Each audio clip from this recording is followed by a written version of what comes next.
These are things you can do in the month of February to make your life a whole lot easier in March, April, May, and June, when you want to be out enjoying the garden and not really working so much in the garden. Hi, I'm Dr. Tom Warren, and you're watching The Plant Doctor. Let's get started. There's a lot of pruning that can be done in the garden here in February and going into March, but it's vitally important to know what you are pruning. We don't want to prune things that bloom in early spring, so things like azaleas, rhododendrons, blueberries. We don't need to be pruning any of those because those bloom on old wood.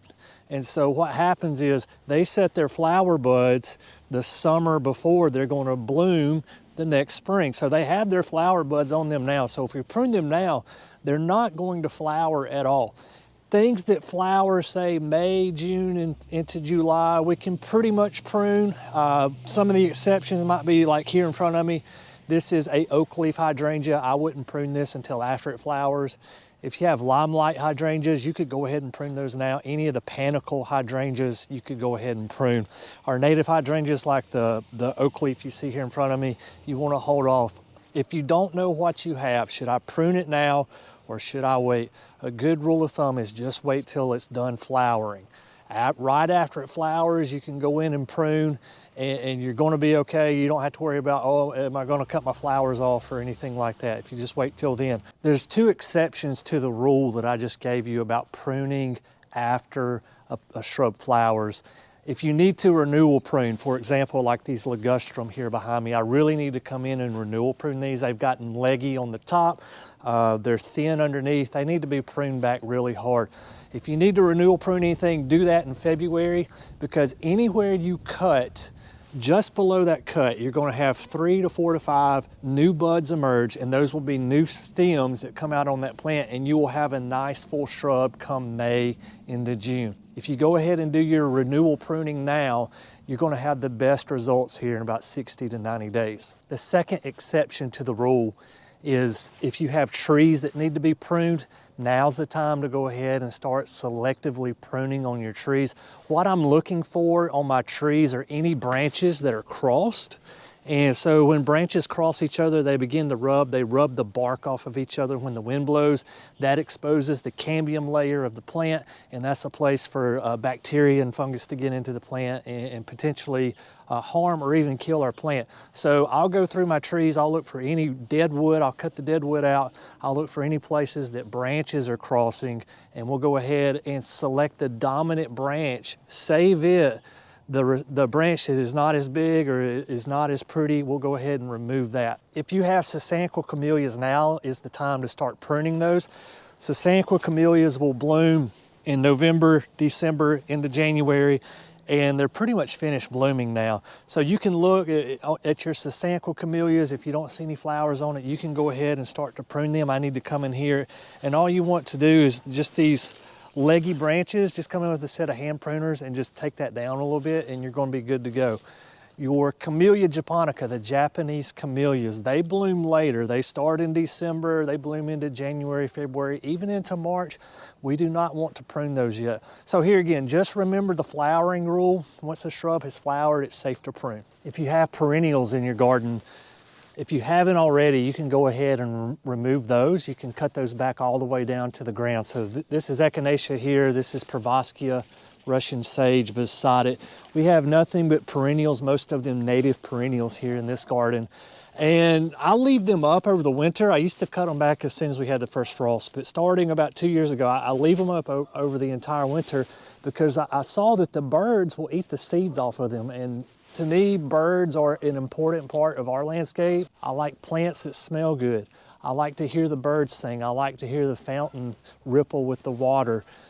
All of these things come together to make a beautiful garden, in my opinion. So we leave the seeds up for the birds in the winter. It keeps the birds around. And now that the seed heads are empty, we're going to cut this back all the way to the ground so that this dead stuff is not in the way of the new growth that's going to start coming up here in about the next 45 to 60 days. If you need to transplant any perennials, now is the time to do it here in late winter. These flags here that you see behind me These are hostas that I flagged as they went dormant last November. So we had a frost come through, the hostas died back. I want to divide these hostas out. This bed here is going to be nothing but hostas here in the next year or two. And so as the hostas begin to grow new pips, so pips are the new growth, and they'll be about a 1/2 inch tall. They'll be pyramidal in shape. So we can dig those up, cut it in half, and then we have 2 new hostas. If they're big enough, we can cut it into 1/3s or 1/4s or even more, and we'll have 3, 4, or 5 hostas. And so now's the time to do that. So any plant that you can divide, hostas, ferns, daylilies, any bulb type plant, we can go ahead and divide those this time of year. It's also time to prune ornamental grasses. So we want to cut these back to about knee high. We want to get all this dead vegetation off the top. So as the new green emerges in the spring, it's not fighting the shade from the dead grass. And plus it's going to be a whole lot more aesthetically pleasing as well. You don't want dead fronds up with the new green growth. It just doesn't look good. I recently did a video on how to prune ornamental grasses. I'll leave a link here, so if you want to watch that and catch up, you can.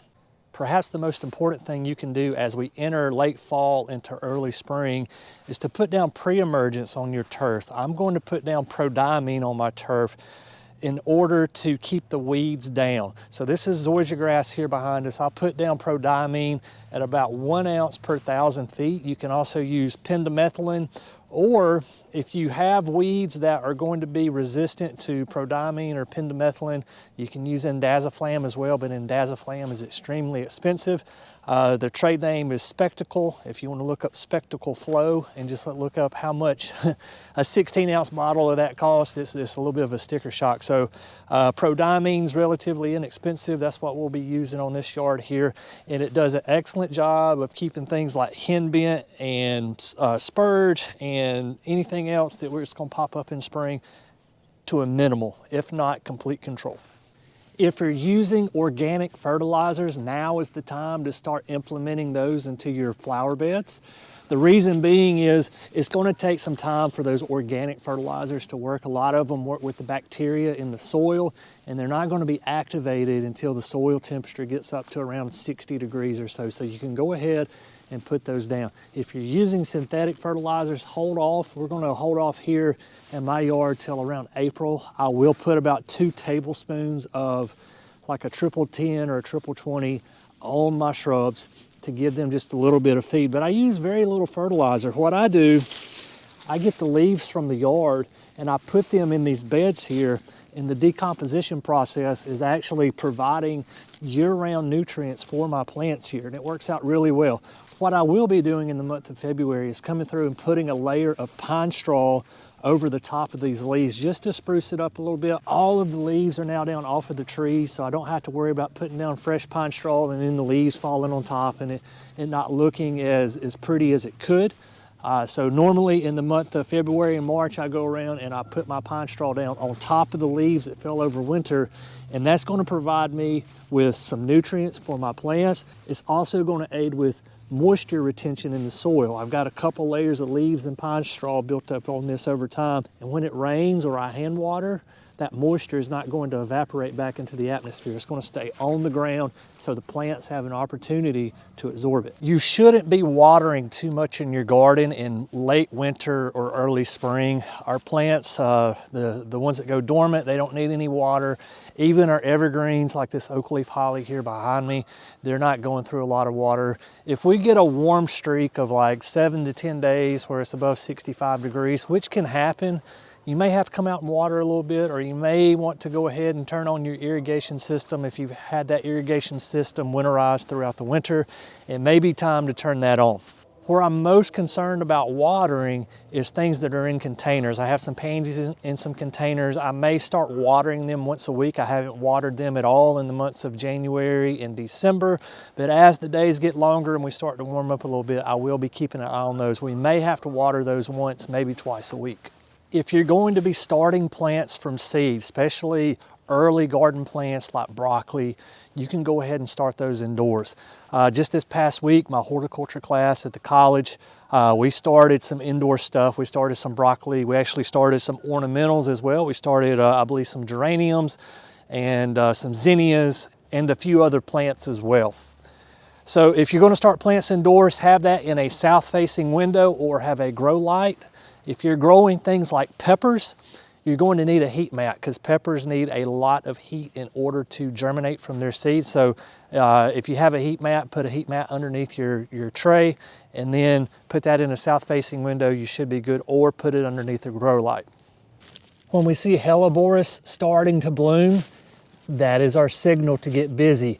If you do these tips here in February, it's going to save you a lot of time in March, April, and May, so you can actually enjoy the garden and not be working all the time in the garden. Guys, as always, thank you for watching The Plant Doctor, and until next time, happy gardening.